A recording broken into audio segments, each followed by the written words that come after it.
Evangelho, a pessoa e a obra de Cristo. Evangelho escandalizador. O Evangelho de Cristo é escandalizador. Isso talvez nos escandalize, o fato de que o Evangelho é escandalizador, mas é assim. Vamos continuar pensando sobre isso, entendendo isto e ver como que isto impacta as nossas vidas, a sua vida. 1 Coríntios, carta do apóstolo Paulo, a primeira nas Escrituras, escrito à igreja na cidade de Corinto, localizada na Grécia. Primeira aos Coríntios, então, os crentes da cidade de Corinto, a igreja na cidade de Corinto. A primeira carta, capítulo 1, nós vamos começar a ler no verso 17, aliás, para o nosso foco, mas vamos ler a partir do verso 13 para percebermos melhor, aprendermos melhor o contexto da discussão, do assunto aqui do apóstolo, ao instruir aquela igreja e nos instruir nesta noite também. 1 Coríntios, capítulo 1, verso 17, vamos até capítulo 2, verso 5. Carta apostólica, uma autoridade sobre a fé cristã, a nossa vida com Deus. Palavra de Deus que vem ao encontro da sua vida, o seu coração nesta noite, ao encontro desta igreja, ao encontro de você, meu amigo, minha amiga que aqui está. Receba a palavra, deixe a palavra visitar seu coração e ali te abençoar, mudar, transformar o que é preciso. Ouçamos a palavra. No verso 13 diz: acaso Cristo está dividido? Pergunta do apóstolo Paulo. Acaso Cristo está dividido? Ele escreve esta igreja e faz assim pergunta, por quê? Ele escreve esta carta para instruir a igreja sobre uma série de problemas. É uma carta problemática. E um dos assuntos de início da carta é que naquela igreja haviam divisões, partidarismos.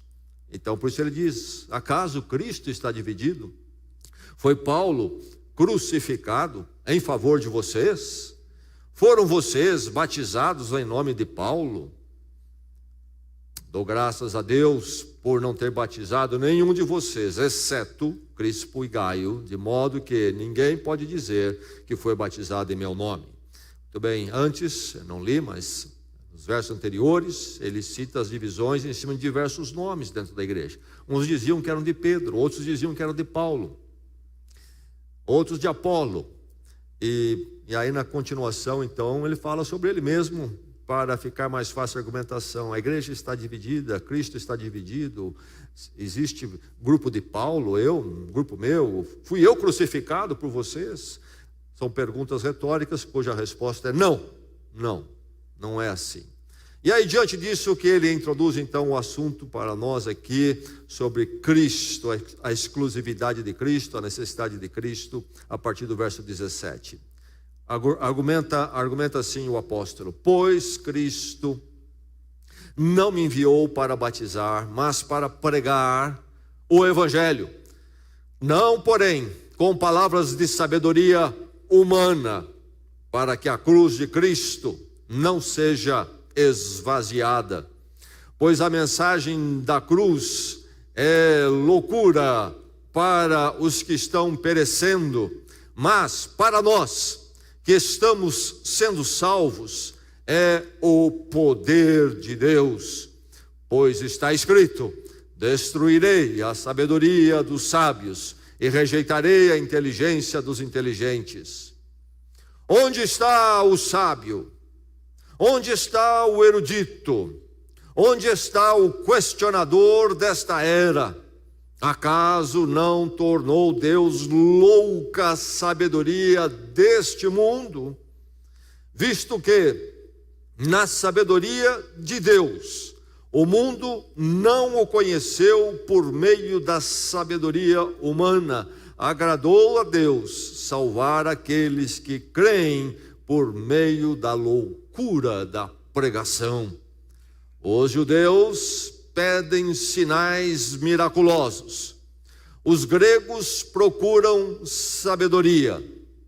Nós, porém, pregamos a Cristo crucificado, o qual de fato é escândalo para os judeus e loucura para os gentios, mas para os que foram chamados, tanto judeus como gregos, Cristo é o poder de Deus e a sabedoria de Deus, porque a loucura de Deus é mais sábia que a sabedoria humana, e a fraqueza de Deus é mais forte que a força do homem.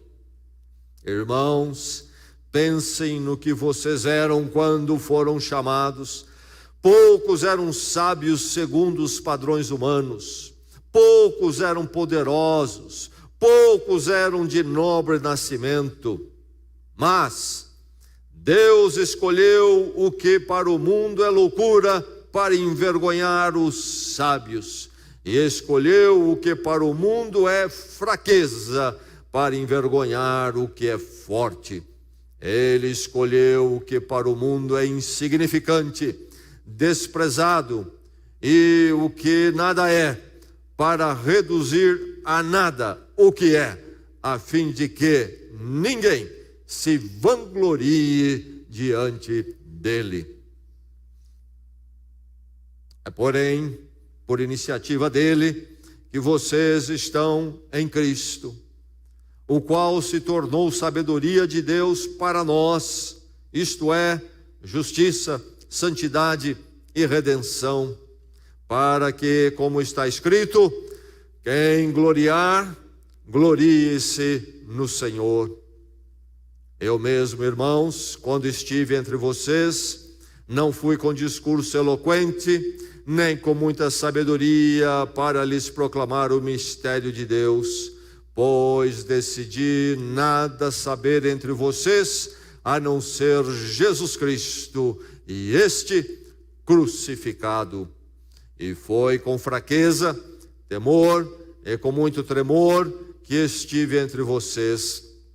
Minha mensagem e minha pregação não consistiram de palavras persuasivas de sabedoria, mas consistiram de demonstração do poder do Espírito, para que a fé de vocês, ou a fé que vocês têm, não se baseasse na sabedoria humana, mas no poder de Deus.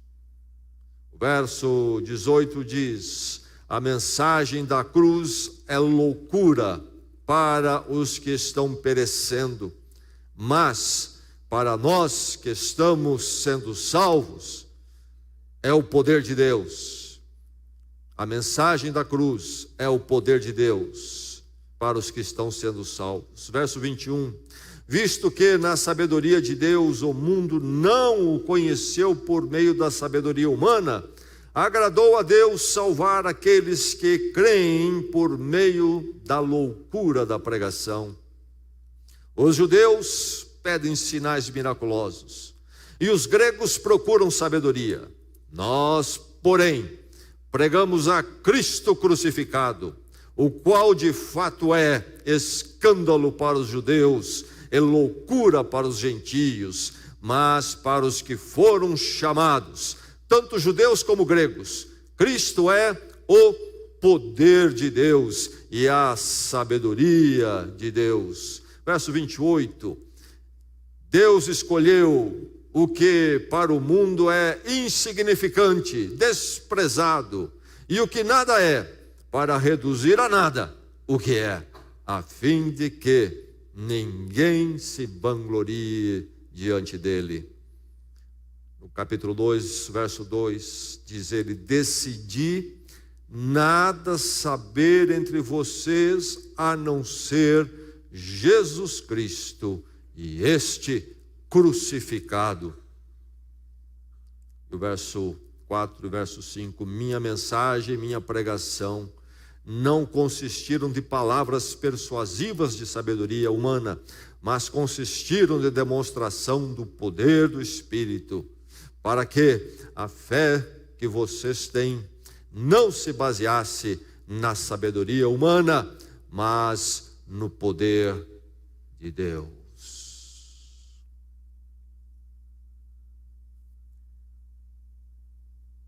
No ano passado, estava fazendo uma viagem interessante. Estava na Europa, viajando com o meu irmão, um dos meus irmãos. E nós tínhamos ido visitar o pequenino país de Luxemburgo, que fica ali na fronteira com a Alemanha, França, Suíça. E já era tarde, o começo da noite, na verdade, inverno europeu, escurece muito cedo, frio. Terminando o nosso passeio, então à noite estávamos prontos a retornar à nossa origem. Era a cidade de Lille, na verdade uma cidade vizinha, a grande cidade de Lille, a cidade ali então na França. Uma viagem um pouco longa, mas chegaríamos em tempo razoável ainda naquela noite. E confiando na tecnologia, como todos nós fazemos, fomos ao GPS do carro. Estamos em Luxemburgo, queremos chegar a essa cidade, perto de Lille, chamada Croix. E então é só pôr no GPS e vamos em frente. Meu irmão acertou o GPS e eu no volante. Mas esta palavra Croix, cruz, em francês, é uma palavra muito comum, como é, creio, em todas as línguas latinas, como em português, a palavra cruz é muito comum. E meu irmão descuidou, e como no Brasil acontece, na França também, cruz está para todo lado essa palavra. E ele escolheu a cruz errada ali. E nós estávamos viajando, noite adentro. E finalmente ele notou que alguma coisa estava errada.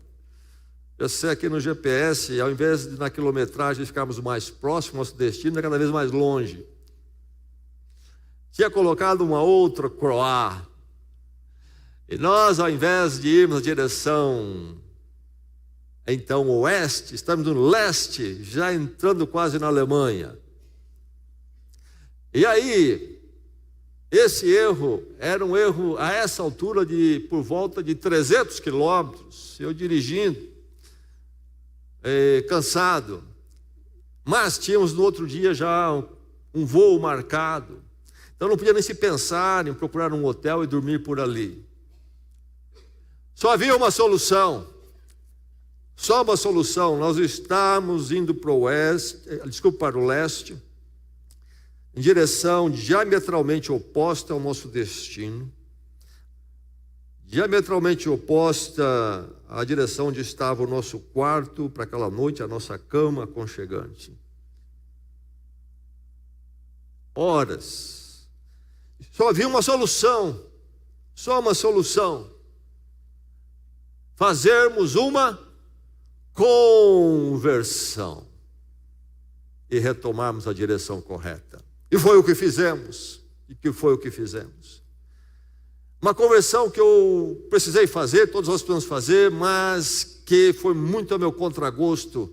Voltar 300 quilômetros errado e depois rodar os outros que tinha que rodar, não era a minha escolha para aquela hora, aquele momento. Creio que alguns aqui diriam, já passei por algo semelhante. E vão entender. Conversão, quando pensamos em direção geográfica, geralmente não é a opção que nós gostamos de fazer. Geralmente envolve um reconhecimento de que não estamos na direção recomendável, ou a direção certa, e precisamos fazer um retorno totalmente oposto, e é sempre algo desagradável. Não é diferente com relação à caminhada do ser humano diante de Deus à luz do Evangelho. O Evangelho de Jesus Cristo é sobre conversão, mas a conversão é indesejável para o ser humano. Essa é a grande verdade. O Evangelho é escandalizador. A conversão, que é essencial diante do Evangelho, não é algo que o ser humano olha, deseja naturalmente em si, anseia por aquilo.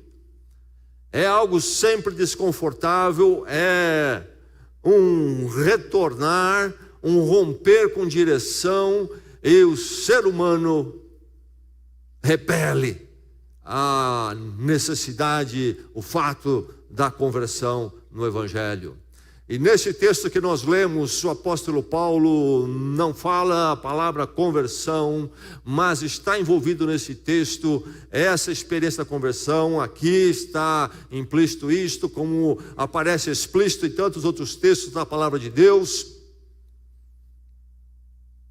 E é algo nos outros lugares e aqui revelado como sendo contrário ao desejo, à vontade do coração humano. Não quero fazer a conversão, não me atrai a conversão.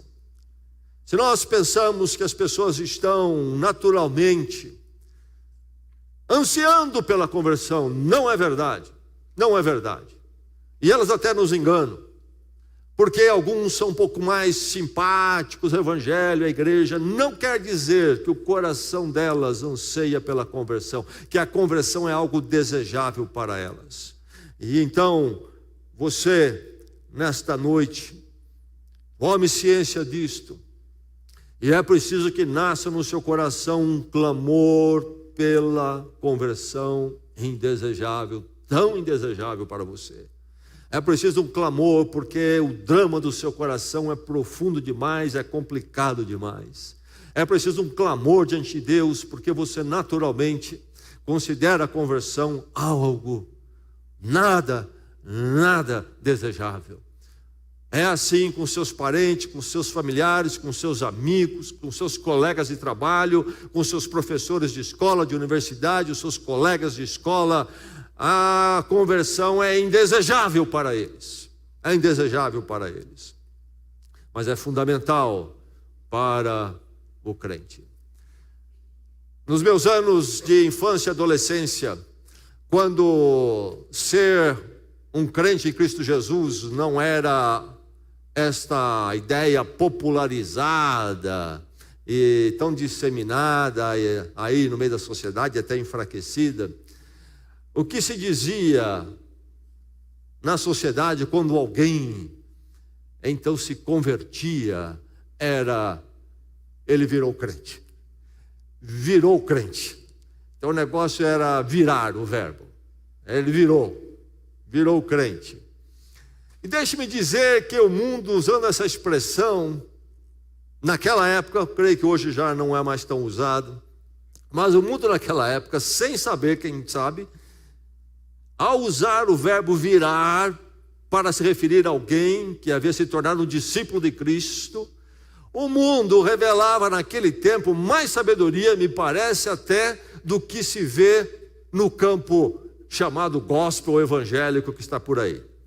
O mundo entendia mais do que aconteceu na vida da pessoa quando se tornava um discípulo de Cristo, um crente de Cristo Jesus, do que os próprios chamados crentes aí, todo tipo, e precisa se questionar se são mesmo, mas enfim, entendiam mais com esse verbo virar.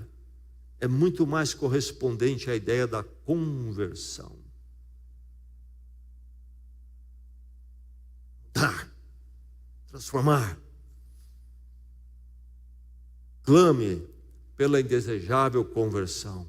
Nesse texto, o apóstolo Paulo fala do drama do coração humano. As suas preferências, a sua exaltação, e olha para o Evangelho, então cheio da sabedoria humana, e considera o Evangelho como um absurdo. Não há nenhuma vontade de aderir ao Evangelho. Eis o drama, eis a realidade que o apóstolo Paulo apresenta aqui. Clame pela indesejável conversão, porque o seu coração não tem atração à experiência de virar, de fazer a conversão. Nós temos uma condição interior que se define mais recentemente com a palavra ego. Ego, esta somatória do meu ser íntimo, aquilo que eu realmente sou. Você não vê de forma concreta, mas observa nas minhas ações, os reflexos do meu ego. Este meu modo de ser a partir de um modo de ser interior. O modo de ser exterior a partir do meu modo de ser interior. A conversão é indesejável, porque ela transtorna o ego. Ela transtorna o modo de ser. Por isso eu disse que os incrédulos entendiam mais do que acontecia na vida do crente quando falava em virar do que os próprios crentes entendem hoje na maior parte das igrejas. Porque não entendem que ser realmente um crente, um discípulo de Cristo envolve esse virar, esta converter. A palavra conversão é correspondente à palavra metanoia. Temos na nossa língua a palavra metanoia. No dicionário você pode achar. De onde vem? Vem da língua grega. A língua em que foi escrito o Novo Testamento, a carta do apóstolo Paulo aqui. Metanoia, na verdade a palavra composta no grego, depois ou além da mente. E quer dizer o quê? Se refere à conversão.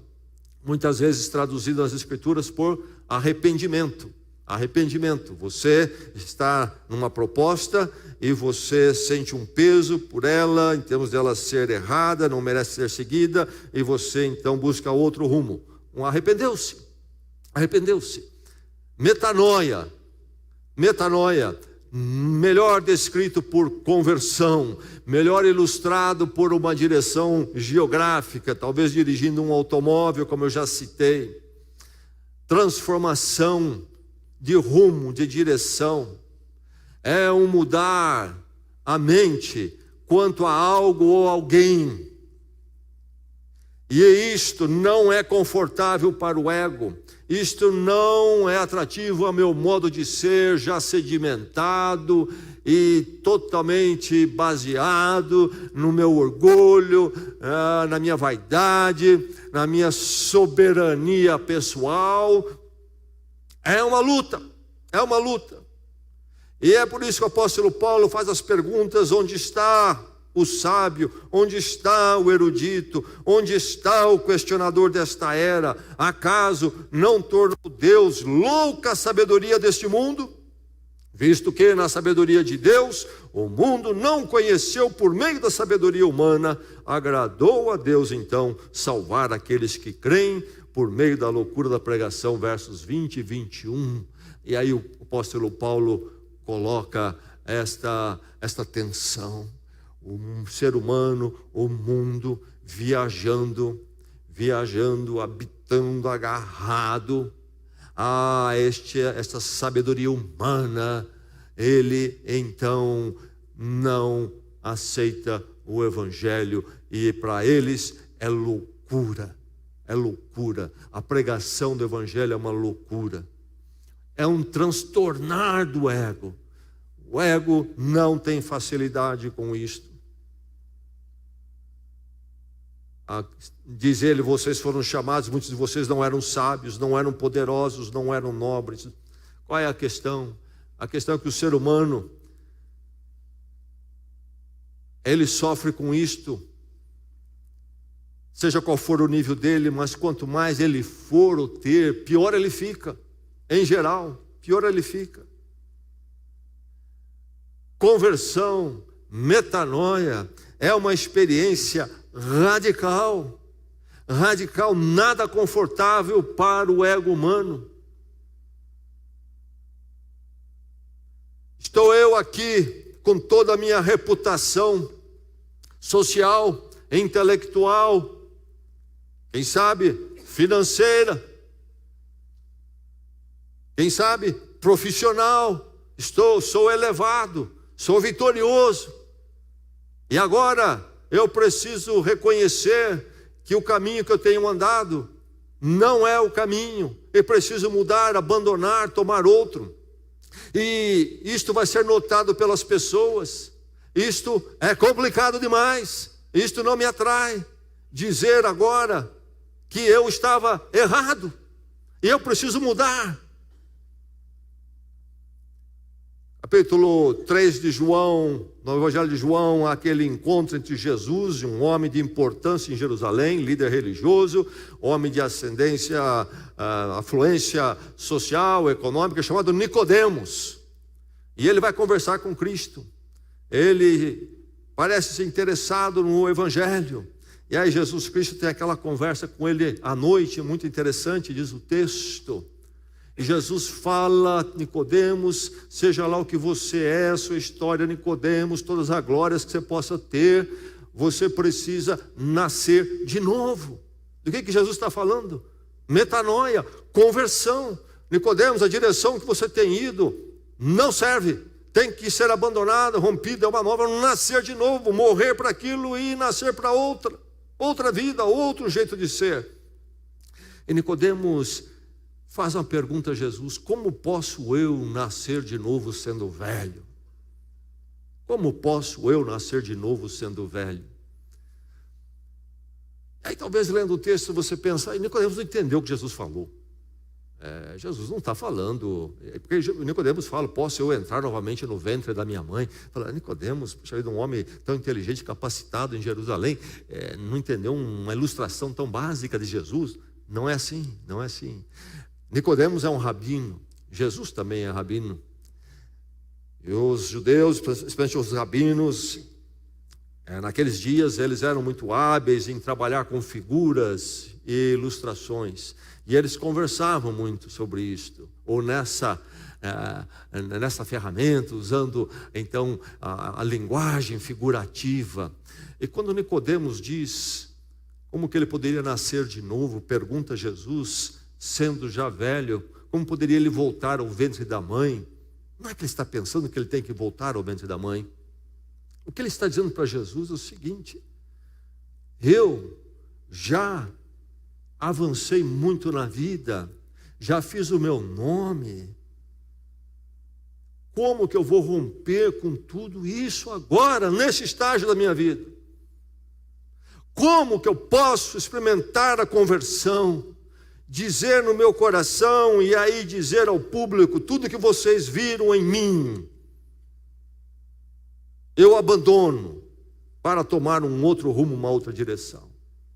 É muito custoso, é um preço muito alto. A verdade é que a conversão é indesejável ao coração humano. Você precisa clamar por ela, porque ela é totalmente contrária ao seu coração. Ela transtorna o ego do ser humano. A conversão é mediada somente pela cruz, é possibilitada somente pela cruz. E esse fato então torna ainda mais indesejável a conversão para o coração humano. Pois a mensagem da cruz é loucura para os que estão perecendo, diz o apóstolo Paulo. Para os que estão perecendo, sábios deste mundo, judeus que buscam sinais miraculosos da vinda do Messias, os gregos na sua sabedoria e filosofia, para eles a cruz de Cristo, Cristo morrer numa cruz por nós é loucura. Esses que estão na sabedoria humana, para eles é uma loucura. Mas, diz o apóstolo Paulo, para nós que estamos sendo salvos, já passamos pela conversão, a cruz de Cristo não é loucura, mas diz ele aqui no verso 19, é o poder de Deus. A cruz torna a conversão indesejável, porque a conversão exige a cruz. Cristo morreu a minha morte. É a morte vicária, substitutiva. Toda a minha vida longe de Deus, contrária à vontade de Deus, caiu sobre Jesus Cristo. Para o ego humano isso é terrível, porque me aproximar de Cristo crucificado e clamar pelo perdão ali, reconhecer que Ele morreu a minha morte, eu morri com Ele, por isso é possível a conversão. Nasci para uma vida nova. Nicodemos, é preciso nascer de novo, e isto passa por Cristo, particularmente Cristo na cruz. Então, quando Cristo morre na cruz, se eu tenho um encontro com Deus ali através da morte dele, meu ego precisa então morrer ali com Cristo, isto é, ele morreu a morte do meu ego. Isto é dolorido para o ego humano. O ego humano salta e pula e resiste a isto. É preciso clamar pela indesejável conversão, porque ela requer a mediação da cruz. A mediação da cruz. Sem a cruz não há conversão. Sem a cruz não há o correr na direção de Deus com Deus. Sem a cruz não há um romper com o correr para longe de Deus e contrário a Deus. A conversão só acontece através de Cristo, e Cristo na cruz é a mensagem do apóstolo Paulo aqui. E inclusive diz ele que requer a ação de Deus, porque é primeiramente o poder de Deus, não poder humano. Deus em Cristo é que foi à cruz por mim e por você. Não foi você, não fui eu. Nós não fomos à cruz por nós mesmos, porque nós somos devedores, não poderíamos jamais pagar. Somente o justo perfeito poderia fazer isso no seu poder ao se dar na cruz.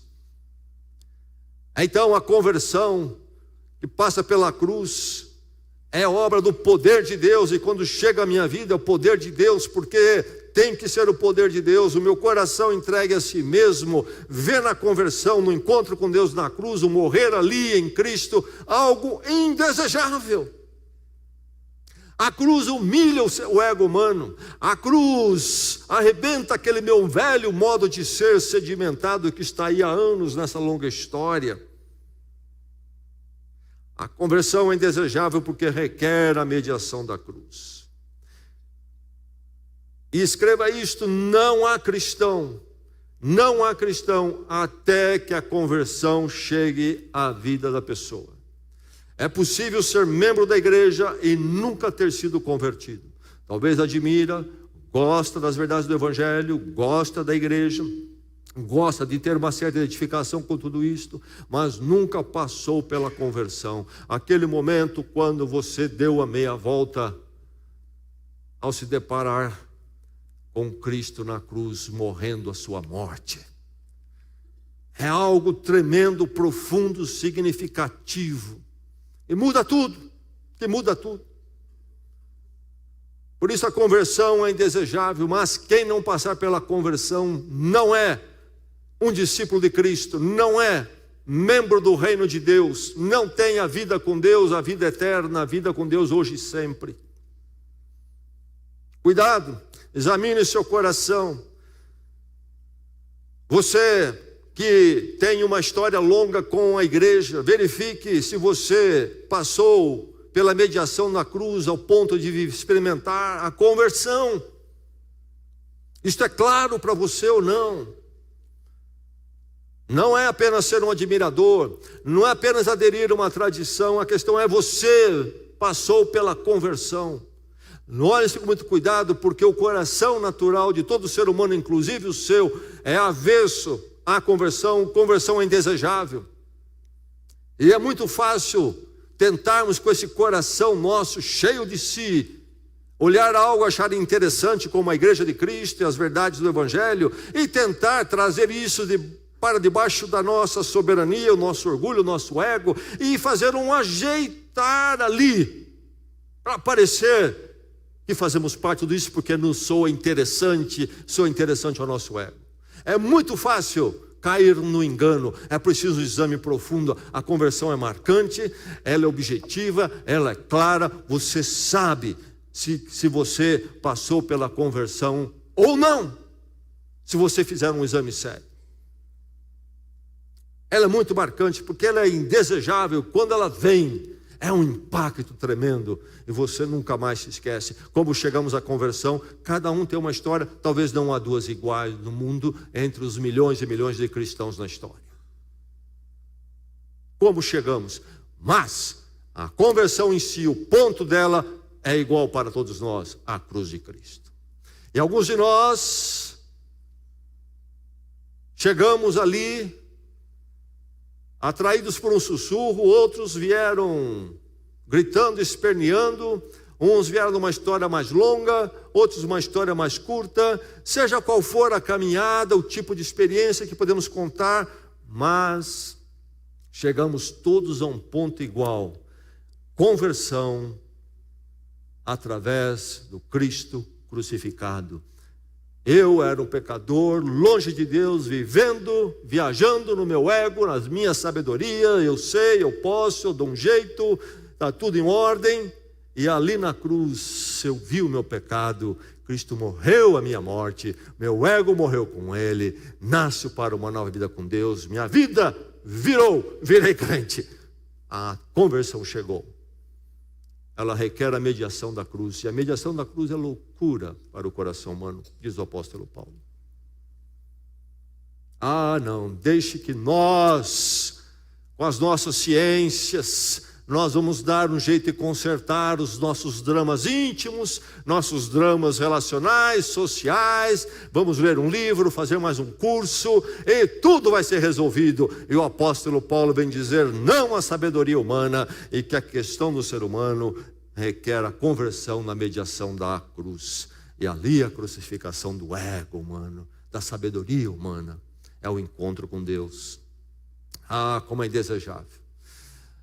Clame pela indesejável conversão. Não se iluda que o seu coração é um coração que de forma muito natural aprecia a conversão. Queremos continuar do nosso jeito, do nosso caminho, e trazer Deus, o Evangelho, para se acomodar ao nosso jeito. Que perigo, que perigo. Pessoas à sua volta não acham a conversão indesejável. Podem aplaudir até, quem sabe. Podem achar interessante, quem sabe. Mas não para mim, diriam eles. Conversão é algo desejável, é preciso clamar por ela. Ela exige chegar ao quebrantamento, ao arrependimento. Os judeus pedem sinais miraculosos, os gregos procuram sabedoria. Nós, porém, pregamos a Cristo crucificado, o qual de fato é escândalo para os judeus. O Evangelho de Cristo, Cristo crucificado, é escândalo para os judeus. Os judeus diriam: nós temos o nosso próprio caminho e chamada, e não precisamos ninguém morrer por nós. Muito identificado com os religiosos, as religiões, nós haveremos de construir nossa escada até o céu, até Deus, com os nossos esforços. Cristo morrer por mim, porque eu não posso, isso é um escândalo. Cristo crucificado, de fato, é escândalo para os judeus, e diz mais, loucura para os gentios ou os gregos, aqueles que viajavam na sabedoria humana. Nós temos o entendimento, nós podemos resolver, chegar à solução, chegar às últimas respostas para o espírito, o coração humano, nos nossos dramas espirituais, existenciais. É loucura para os gentios, para os gregos, para o sábio deste mundo. Mas, diz o apóstolo Paulo, mas para os que foram chamados, tanto judeus como gregos, isto é a humanidade toda, Cristo é o poder de Deus e sabedoria de Deus.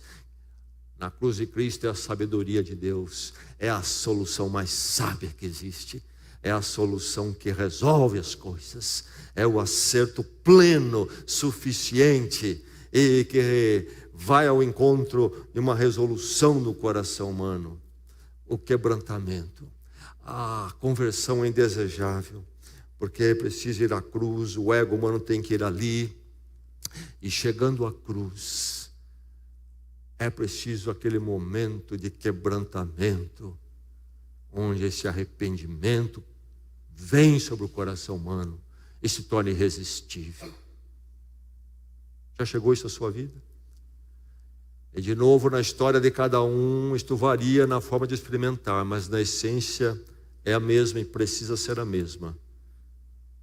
Este encontro com Cristo crucificado. Foi na cruz onde um dia eu vi meus pecados castigados em Jesus. Já aconteceu isso na sua vida, esse quebrantamento? Ou você está numa mera tradição religiosa, um hábito que te empurram, sei lá o que é aí?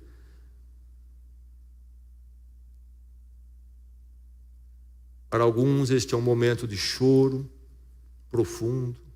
Para outros é uma quietude, momento, mas de um cair em si muito marcante. Eu olho para trás e me lembro do ponto de virada da conversão, do meu quebrantamento, quando eu finalmente, naquela hora, eu disse sim. Clamei por perdão em Cristo. Entreguei minha vida e tudo mudou. Houve conversão. O rumo é outro, a direção é outra. Corria na minha sabedoria, na minha forma de ver, na minha religiosidade. E na cruz de Cristo entendi que o que eu preciso é do poder de Deus, da sabedoria de Deus em Cristo, quando Ele vai à cruz, para que eu pudesse ter uma resolução. E ali eu morro com Cristo, meu ego morre ali, abandono essa direção dos meus próprios modos e possibilidades, e agora eu caminho com Deus, na dependência do poder de Deus, da misericórdia dEle, Cristo crucificado por mim, e no novo nascimento, minha vida com Deus hoje e para sempre. Mas há este momento da conversão que envolve um quebrantamento, um arrependimento. Você já passou por isso? Se perguntarem para você, aconteceu isso na sua vida? Você diria sim, aconteceu. Eu sei que aconteceu. Houve o quebrantamento. Ou você apenas achou a igreja bonita, o evangelho bonito, e adentrou porque é bonito, ou sabe, é um lugar de gente bonita, e eu sou tão bonitão que mereço estar num lugar de gente bonita como este. Ou então, minha família sempre pensou assim, então eu também me ajeito a isso, a tradição. É preciso haver o seu quebrantamento, o seu arrependimento, este momento marcante na sua vida. De novo, a forma de experimentar varia, não é igual, mas a essência, a experiência é a mesma. Aquele momento quando eu caio em mim mesmo, eu digo sim, Senhor, e clamo por misericórdia. Confesso a Cristo como meu Senhor e Salvador. E entrego a minha vida, o meu jeito de ser. E isso me impacta profundamente. Penso que a maior parte de nós já ouviu falar do renomado escritor inglês C.S. Lewis. Escreveu muitos livros. Foi professor das duas universidades mais renomadas da Inglaterra, Cambridge e Oxford. Hollywood já fez alguns filmes baseados nos livros dele, escreveu livros para criança, mas muitos livros para adulto, um homem muito inteligente. Mas C.S. Lewis cresceu numa família de tradição anglicana, igreja da Inglaterra, depois se tornou um ateu, confesso. Mas na peregrinação dele, Deus começou a atuar na vida dele. E ele era solteiro, professor da universidade, morava dentro do campus, lá um complexo de prédios, cada um uma faculdade, e ele morava ali no prédio então da faculdade, traduzido em português de Madalena, e ele descreve a conversão dele, e ele lembra da seguinte forma: você deve me ver sozinho naquele quarto em Magdalen, noite após noite, sentindo a abordagem firme e implacável daquele que eu tão sinceramente desejava não conhecer.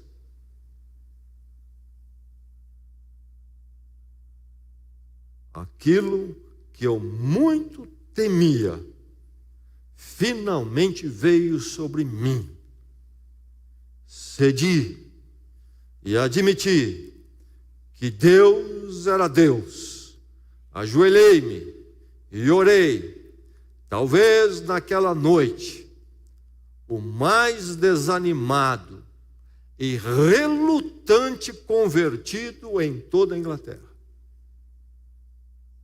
Conversão indesejável, mas quando vem é irresistível, e quando vem é maravilhoso, e você sabe que se converteu. Foi quebrantado. Foi quebrantado ao pé da cruz. Cristo crucificado por mim. Meu ego, minha dureza, minha rispidez. É a resolução real. Talvez você diga: eu estou com este problema, aquele problema. Dê uma olhada na sua conversão e examina se realmente aconteceu, se houve um momento de quebrantamento. A maior parte das dores humanas seriam resolvidas pela conversão e o quebrantamento. Mas em mim habita a dureza, o orgulho, e eu sofro e faço os outros sofrerem. Metanoia é necessário. Aliás, na antiguidade, metanoia, entre os muitos deuses gregos, havia a deusa Metanoia. E ela era representada, quando era feita alguma figura, sempre junto com o deus Kairos. Metanoia e Kairos. Metanoia, conversão, mudança de rumo, radical, diametral. Kairos, a oportunidade, o momento oportuno. Os dois juntos, os dois juntos. É a oportunidade de mudança, de transformação. Talvez o que está precisando na sua vida, no seu coração, nos seus relacionamentos, é realmente a conversão, a metanoia na cruz de Cristo. Eis o problema. O problema não é o problema que você menciona. O problema é que no seu coração falta conversão. Não há quebrantamento. Buscar fazer a vontade de Deus. Eis o problema. É o problema do problema. Que Deus lhe dê a conversão, porque a resolução, por mais indesejável que seja. Resolução real. Não é ir para uma sessão onde vamos conversar sobre os muitos ângulos e todos. Não, é a raiz lá, que precisa arrebentar essa dureza, essa falta de respeito, consideração, amor, de amar a verdade, que brota do fato deste ego que não foi crucificado em Cristo. E poderíamos ter uma vida de uma qualidade bem melhor. É uma resolução real, radical. É o que na história ficou conhecido como Rubicão. Um rio lá na Itália chamado Rubicão, norte da Itália. Júlio César, que vem a se tornar primeiro imperador ali do Império Romano, no ano 49, em janeiro ele voltava da Gália. Foi enviado para governar aquela região, enviado pelas autoridades de Roma, e também ali apaziguar uma porção de revoltas. Ele tinha um exército lá na região a comando dele. Ele recebe a ordem para retornar, mas é dito a ele para não retornar com o exército, as tropas que estavam debaixo dele. Já sabiam que seria problemático. Ele não poderia passar o Rubicão, o rio no norte da Itália, em direção a Roma. E diante do Rubicão, o rio, considerando, ele resolve avançar com as tropas. E aí é dito, não havia caminho de volta para ele. Era ir em frente e vencer e tomar o poder de Roma ou ser liquidado. E ele insiste, vence e se torna imperador. Bem, a conversão é como um Rubicão. Quando você cruzar, não há caminho de volta. Você nunca mais será o mesmo. É um quebrantamento no poder de Deus, mediado em Cristo Jesus, que o transforma para sempre. E talvez você diria, eu sou convertido, mas estou lutando com X dificuldades. Talvez você precisa crescer então na sua conversão, no tesouro que já é seu e que você não está buscando. Vá em oração e entra no quebrantamento que você já conhece e trata com Deus as suas atitudes, o seu jeito de ser. Conversão indesejável, mas maravilhosa. Tempos atrás, um jovem, quase 30 anos de idade, me procurou, tinha vindo de outra cidade. E ele frequentou alguns cultos nossos, porque vivendo aqui, estava sozinho, começou a considerar algumas coisas e o coração dele não estava em paz. Como ele havia crescido numa igreja, na cidade dele, longe daqui, ele frequentou a igreja, frequentou a nossa igreja nesse desassossego que ele enfrentava. E Deus começou a falar com ele. E ele marcou uma hora para conversar comigo. E ele contou um pouco da história dele. Eu comecei a falar para ele, então, do Evangelho. Eu falei, você talvez já ouviu falar disso, você cresceu na igreja. Mas o Evangelho de Cristo é assim. E é o que você precisa. E é um jovem de boa apresentação, inteligente. Conforme eu fui falando, aí ele começou a chorar. E aí eu orei com ele e ele chorou muito.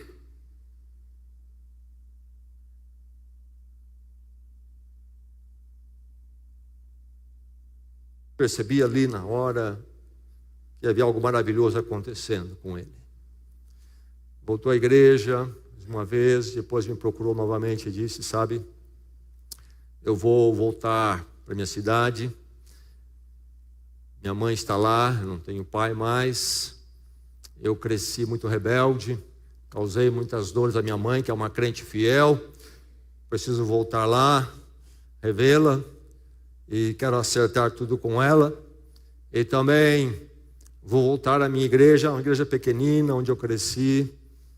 Eu preciso também acertar minha vida com eles, por causa daquilo que eu fui ali. Chegou a conversão. Chegou o arrependimento, o quebrantamento. Ele não disse, vou procurar a igreja que eu acho muito bonita, interessante, que faça cosquinha no meu coração, na minha barriga. Não, ele disse, eu vou voltar para aquela igreja, a comunhão de Cristo, acertar minha vida ali. Essa é a conversão. Vou voltar à minha mãe. Conversão. Vou tomar o caminho de volta com Deus. Vou fazer a meia volta. Conversão. Conversão. É a resolução real. Não é o paliativo, não é discutir o assunto, não é ficar falando eternamente desse aspecto, daquele que há uma explicação aqui, que há outra ali. Não, é a hora que eu caio em mim mesmo diante da cruz, reconheço o meu pecado, o meu ego e arrebenta tudo ali. E eu digo, Deus, ensina-me o caminho. Tão indesejável, uma experiência tão difícil, mas que leva ao encontro com Deus através de Cristo, liberta do domínio do ego e produz um novo modo de ser com Deus. Tudo muda. Sabe, eu li a história de um homem nos tempos antigos, que ele conduzia um carroção que era puxado por 4 cavalos, 2 pares de cavalo. Ele fazia o trabalho de carreto. E ele um dia se converteu. E perguntaram a ele, qual é a prova que você se converteu?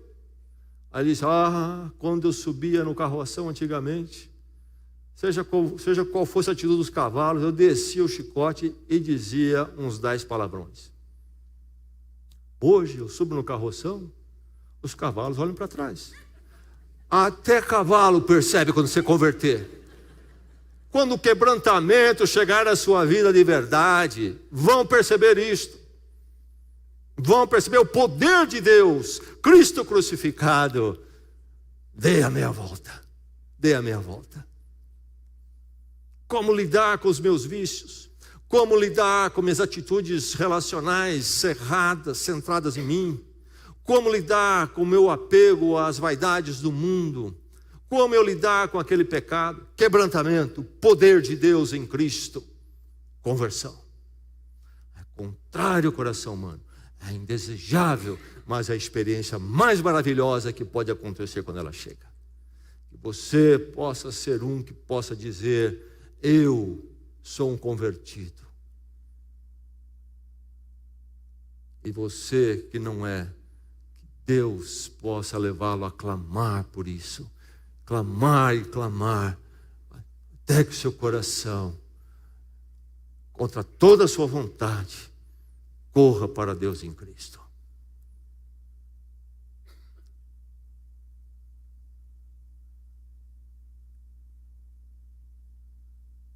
Decidi nada saber entre vocês, a não ser Jesus Cristo e este crucificado. Paulo só falava disso? Sim, só disso. Mas não fala de outros assuntos. Ele não fala sobre outros assuntos nas cartas dele? Fala. Mas você vai a Efésios, por exemplo. Paulo vai falar sobre casamento. Como é que ele fala sobre o casamento?